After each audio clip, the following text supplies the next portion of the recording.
Muga-muga wae ora ono aneh-aneh, kata Pak Lurah membisik seraya menutup dan mengunci pintu rumahnya.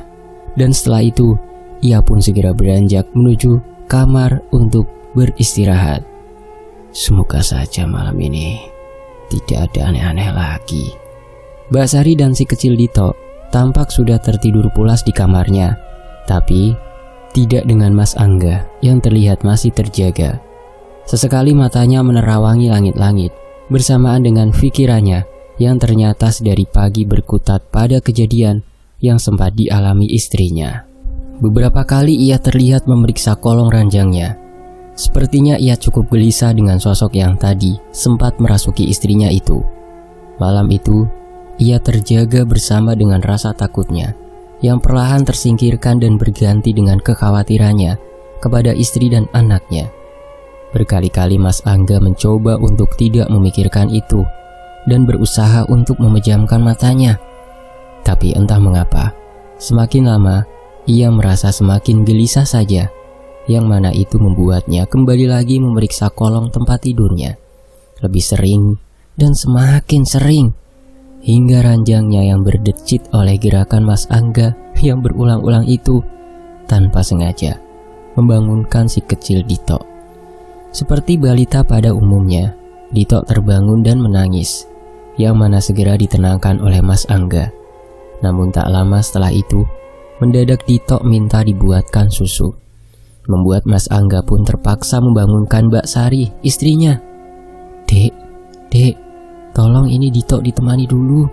Saya akan ke belakang untuk buat susu, kata Mas Angga kepada Mbak Sari yang tak lama segera terbangun.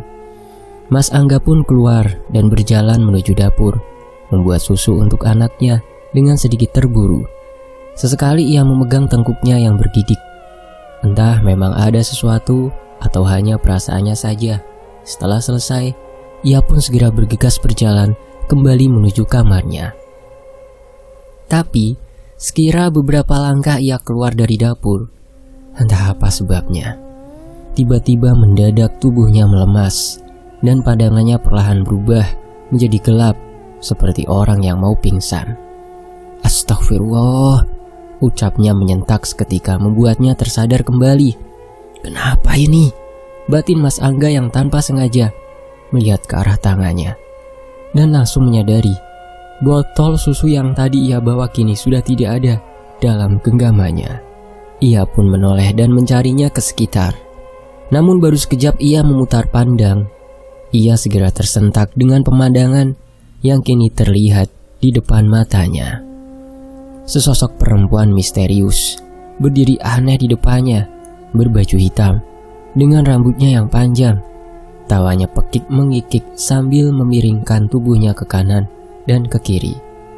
Mas Angga yang terkejut hanya bisa tertegun seraya memundurkan langkahnya. Tapi sosok itu pun juga turut mengikuti dan mendekatinya.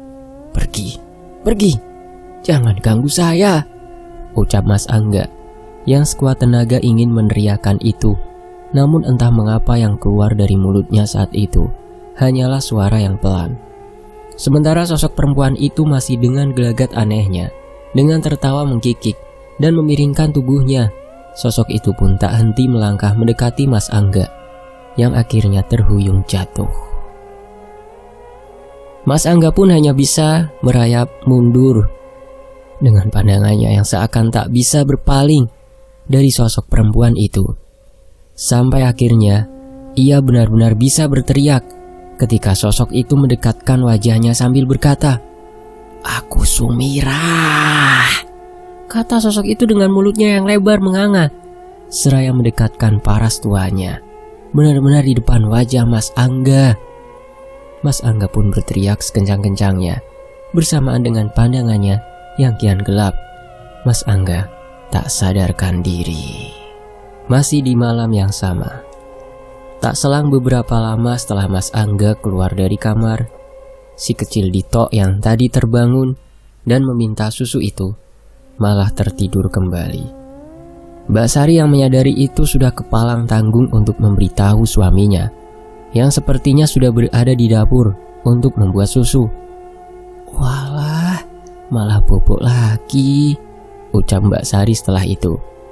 Ia yang memang masih mengantuk pun memutuskan untuk kembali merebah. Hingga selang beberapa lama setelah itu, barulah ia mendengar teriakan suaminya yang berada di luar. Mbak Sari pun segera berlari keluar dan menghampiri. Yang tak selang beberapa lama, ayah dan ibunya juga turut menyusul. Mas Angga sudah terkapar di lantai, tak sadarkan diri.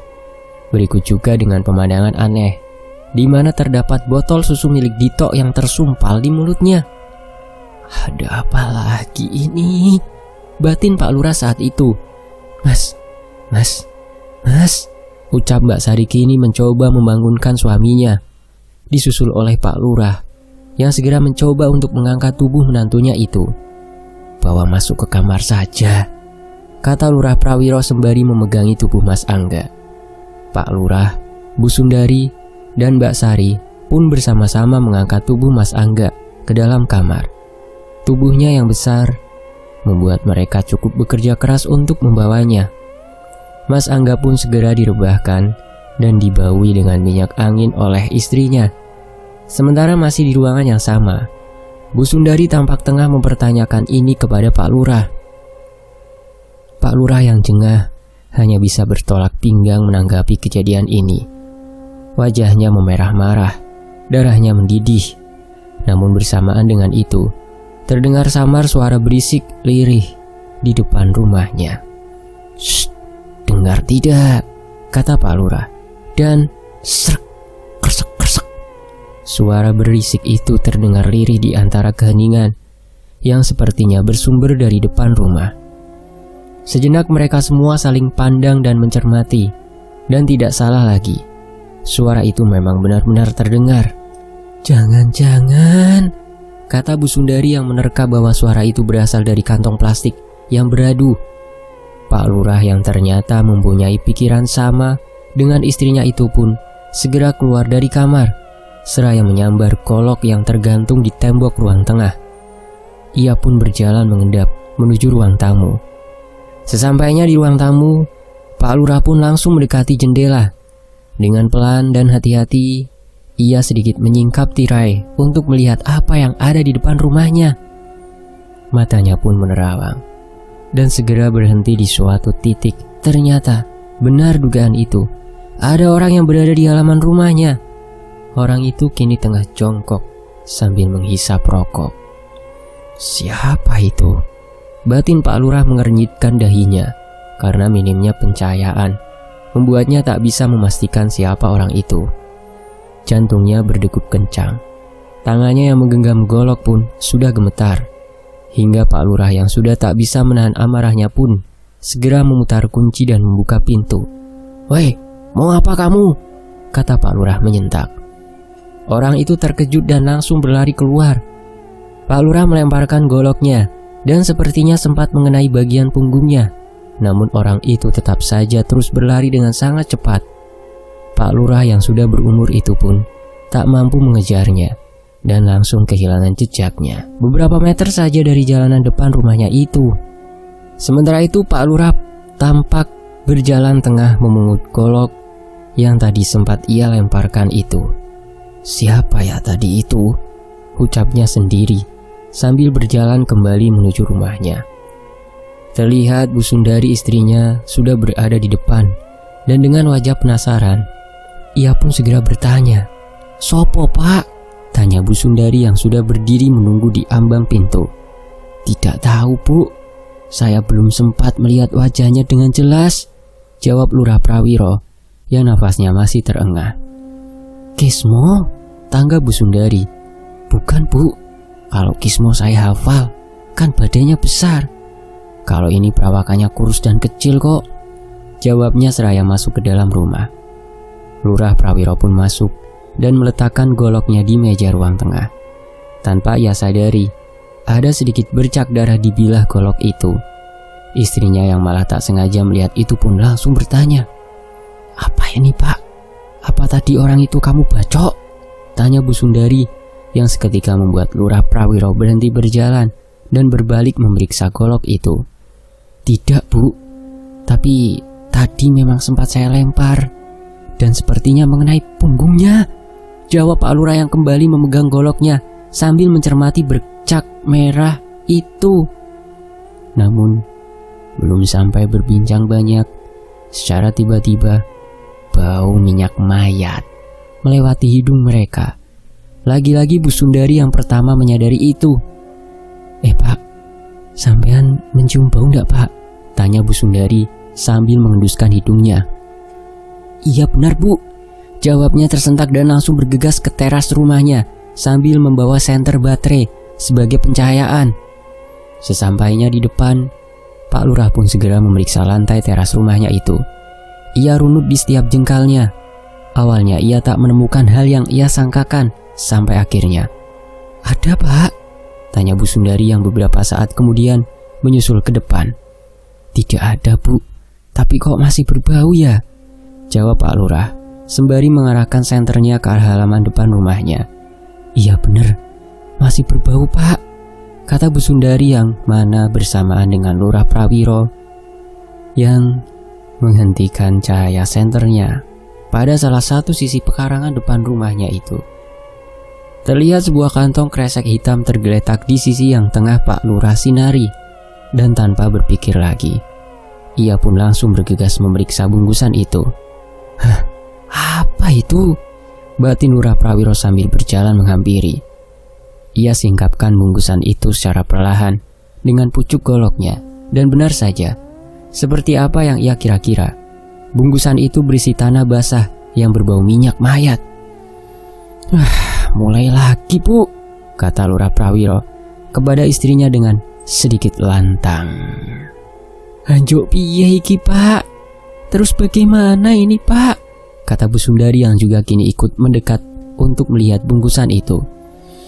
"Asuh," ucap Pak Lurah emosi yang secara tiba-tiba langsung menurunkan celananya dan mengencingi bungkusan itu. Pak, tanggap Bu Sundari yang tentu heran dengan apa yang dilakukan oleh suaminya itu. "Sudah, biarlah. Saya sudah terlalu pusing menghadapi ini semua," jawab Pak Lurah seraya mengucuri tanah kuburan itu melalui singkapan bungkusannya. Dan setelah itu, seperti tanpa beban, Lurah Prawiro pun mengajak istrinya untuk masuk ke dalam rumah dan meninggalkan bungkusan itu begitu saja.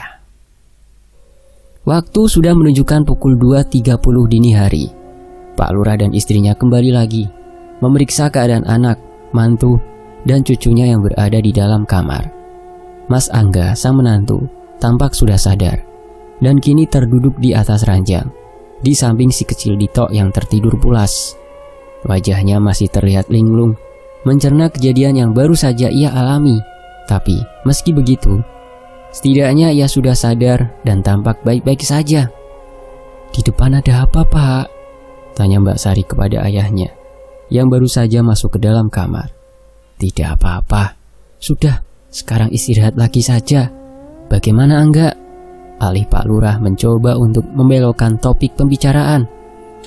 "Masih belum bisa cerita ini Pak, sepertinya masih bingung dan takut," jawab Mbak Sari dengan mimik wajah takut yang coba ia sembunyikan. Sek, kata Pak Lurah setelah itu, yang langsung bergegas keluar untuk mengambil sesuatu. Pak Lurah pun kembali lagi beberapa saat kemudian, membawa azimat dari Mbah Untung dan langsung memberikannya kepada anak perempuannya itu. "Ini diletakkan saja di bawah bantal ya Nak," kata Lurah Prawiro beberapa setelah anaknya memegang azimat tersebut. "Sudah, sekarang semua istirahat lagi ya, sudah hampir jam 3 pagi ini," kata Pak Lurah lagi, yang tak lama setelah itu ia bersama Bu Sundari pun keluar dan kembali ke kamarnya untuk beristirahat. Sementara itu, di malam yang sama, kejadian aneh, seram dan janggal pun ternyata juga terjadi kepada yang lain. Kali ini kejadian itu dialami oleh Kades Barjo dan Pak Sukmo, Carek yang kini menjadi pemangku jabatan sementara menggantikan kepala desa di Mekarsari ini. Malam itu, sekira pukul 00.30 dini hari, Kades Barjo yang baru saja pulang dan hendak masuk ke dalam rumahnya, sedikit dibuat kaget oleh suatu panggilan dari tetangga sebelah rumahnya. Orang itu tak lain dan tak bukan adalah Pak Sukmo. sekretaris desa ini yang memang kebetulan rumahnya saling bersebelahan dengan Kadus Barjo. "Mampir Kang," ucap Pak Sukmo, membuat Kadus Barjo seketika langsung menoleh. "Astagfirullah, Pak Carek, ngaget-ngageti saja sampean," tanggap Kadus Barjo. "Sinilah mampir, kita duduk-duduk sebentar," kata Pak Carek lagi. Menanggapi itu, Kadus Barjo pun terlihat sejenak memeriksa jam di tangannya terlebih dahulu. Dan setelah sedikit berpikir, ia pun akhirnya berjalan menghampiri Pak Sukmo, yang nampaknya sedang menyesap kopi sambil merokok di teras depan rumahnya itu. "Dari mana?" "Dari Pak Lurah ya?" sapa Pak Sukmo beberapa saat setelah Kadus Barjo duduk. "Iya Kang, seperti biasa toh," tanggap Kadus Barjo saat itu. "Sepuroni lho, aku ndak pernah ikut ke sana. Tapi tenang saja, aku tetap dukung Pak Prawiro Atmojo kok." "Alah, santai wae Kang, yang penting doanya saja ya," jawab Kadus Barjo sembari melipat tangannya karena angin dingin yang bertiup ke arahnya. Tak selang beberapa lama kemudian, istri Pak Sukmo keluar sambil membawa segelas kopi. Ia tampak sedikit terkejut melihat Kadus Barjo yang kini duduk bersama suaminya itu. "Walah, Pak Kadus toh ternyata. Sampean kok ya ndak bilang toh Pak? Tahu begitu tadi kan saya buatkan kopi sekalian Mas Barjo ini," katanya kepada Pak Sukmo. "Wong baru saja datang kok." "Ya sudah toh, sana Kang Barjo dibuatkan kopi dulu," tanggap Pak Sukmo yang segera disela oleh Kadus Barjo. "Wes toh Mbak Yu, saya tadi di tempat Pak Lurah sudah kebanyakan kopi. Lagian tengah malam begini kok minum kopi, malah nanti ndak bisa tidur loh," sela Kadus mekar wetan itu. "Nah, begitu yang benar. Kalau suami saya ini malah kebalik, kalau belum minum kopi malah ndak bisa tidur," tanggap istri Pak Sukmo. Yang mana bersamaan dengan itu, tiba-tiba semua pandangan mendadak teralihkan ke arah jalan depan rumah. "Neneknya siapa itu? Tengah malam begini jalan-jalan," ucap Pak Sukmo. Malam itu mungkin sudah hampir pukul 1 dini hari. Di jalan depan rumah, terlihat seorang nenek-nenek yang tak mereka kenali tengah berjalan dengan badannya yang sedikit membungkuk. Terdengar juga di setiap seretan langkahnya suara bakiak kayu yang tengah beradu dengan jalan desa yang kala itu masih berupa susunan batu. Cetok, tok, krok. Suara bakiak terdengar mengiringi langkah kaki dari nenek-nenek itu. Kadus Barjo, Pak Sukmo, dan istrinya terlihat memandang heran. Nenek-nenek mana yang keluar di tengah malam gini? Seperti itu mungkin batin mereka saat itu. Cetok, tok, krok. Suara bakiak itu semakin lama terdengar semakin tegas, sampai akhirnya setelah beberapa tapak, tibalah ketika irama sandal kayu itu berhenti, bersamaan dengan nenek tak dikenal itu yang kini tampak bungkuk berdiri tepat di ambang gapura kecil depan rumah Pak Sukmo. Untuk sejenak, mereka semua seperti dibuat terpaku dan mencermati, tapi itu tak bertahan lama, karena beberapa detik setelah itu, secara tiba-tiba, nenek itu mengeluarkan suara tawa yang aneh. Suaranya melengking, dan bila boleh digambarkan, suara itu hampir mirip rintihan anjing, namun dengan jeda irama yang rapat dan cepat. Mendengar itu, istri Pak Sukmo pun seketika menjerit dan berlari masuk ke dalam rumah. Sementara itu, Kadus Barjo dan Pak Sukmo yang duduk seakan terjebak dalam diam. Dengan gemetar, mereka perlahan merunduk dan saling menatap di antara suara mirip rintihan anjing yang masih terdengar. Pak Sukmo dan Kadus Barjo kini tampak menutup kedua telinganya, karena suara itu sangat mengganggu dan sepertinya berhasil memberikan kepada mereka berdua sebuah rasa takut yang tidak bisa digambarkan. Entah makhluk apa itu, tapi yang jelas Pak Sukmo dan Kadus Barjo terlihat tak berdaya dan amat ketakutan dibuatnya. Beruntung pada akhirnya ada jeda di mana tawa itu sempat terhenti. Dalam degup jantung dan pikiran yang tak beraturan, mereka berdua pun perlahan mulai berani menegakkan pandangan kepalanya lagi dan saling menatap. Apa itu tadi, Kang? Ucap Pak Sukmo gagap gemetar. Kadus Barjo hanya menggelengkan kepalanya saja dan segera meminta Pak Sukmo untuk masuk ke dalam rumahnya. Sampean masuk saja, Kang. Saya juga akan pulang. Nanti kalau ada kejadian lagi, teriak saja. Saya pasti akan keluar, kata Kadus Barjo seraya berdiri dan hendak beranjak pulang ke rumahnya. Yo, tanggap Pak Sukmo yang turut berdiri dan berjalan menuju pintu. Sudah, masuklah, Kang, kata Kadus Barjo lagi yang akan beranjak pergi kalau Pak Sukmo sudah benar-benar masuk ke dalam rumahnya. Hingga setelah Pak Sukmo sudah masuk dan mengunci pintu, barulah Kadus Barjo hendak mulai beranjak. Namun ada satu hal yang mendadak melintas di pikirannya dan membuatnya masih berdiri meragu, yaitu tentang wujud dan suara sosok nenek tua itu yang terasa masih terngiang hangat di dalam otaknya. Hal itu pun seketika membuatnya menjadi takut dan enggan jika harus keluar dari rumah Pak Sukmo dengan melewati gapura kecil itu. Hingga setelah beberapa saat berpikir, ia pun akhirnya memutuskan untuk melompati beteng yang menjadi pembatas antara rumahnya dengan rumah Pak Sukmo. Dengan kalimat istighfar yang Kadus Barjo ucapkan terus-menerus, ia pun berlari dan melompati pagar beteng pembatas itu. Astagfirullahaladzim, astagfirullahaladzim, astagfirullahaladzim, ucapnya terus-menerus hingga setelah ia sampai di depan pintu. Dengan wajah yang sangat ketakutan, Kadus Mekarwetan itu pun buru-buru masuk ke dalam rumahnya. Ia yang sudah berada di dalam, kini tampak menyandarkan tubuhnya ke tembok salah satu ruangan di rumahnya. Tampaknya ia tengah menata kewarasannya atas kejadian yang baru saja ia alami. Kalimat istighfar masih ia ucapkan tanpa henti, hingga sedikit demi sedikit mulai mengembalikan pikirannya yang sempat kacau. Ia mengira semua keganjilan itu selesai di sini, tapi ternyata tidak. Ketika samar-samar, ia seperti mendengar ada suara yang mengisi setiap jeda kalimat istighfar yang diucapkannya. Suara itu membuat Kadus Barjo sejenak berhenti dan mencermati. Ia yang sempat sedikit tenang pun kini kembali masuk dalam ketegangan itu, dan ternyata benar apa yang ia dengar. Karena selang beberapa detik setelah ia terdiam, muncullah suara di tengah keheningan itu. Astagfirullahaladzim. Hehehehehe. Begitulah suara itu terdengar, membisik, menirukan kalimat yang tadi Kadus Barjo ucapkan.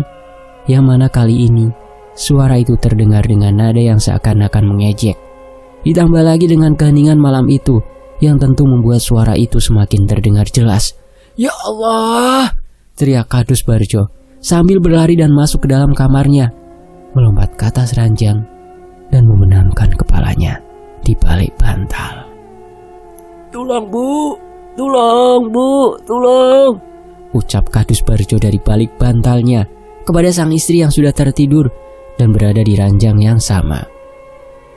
Tak butuh waktu lama, tampaknya sang istri langsung terbangun karena kegaduhan itu dan tentu langsung bertanya kepada suaminya tentang apa yang terjadi.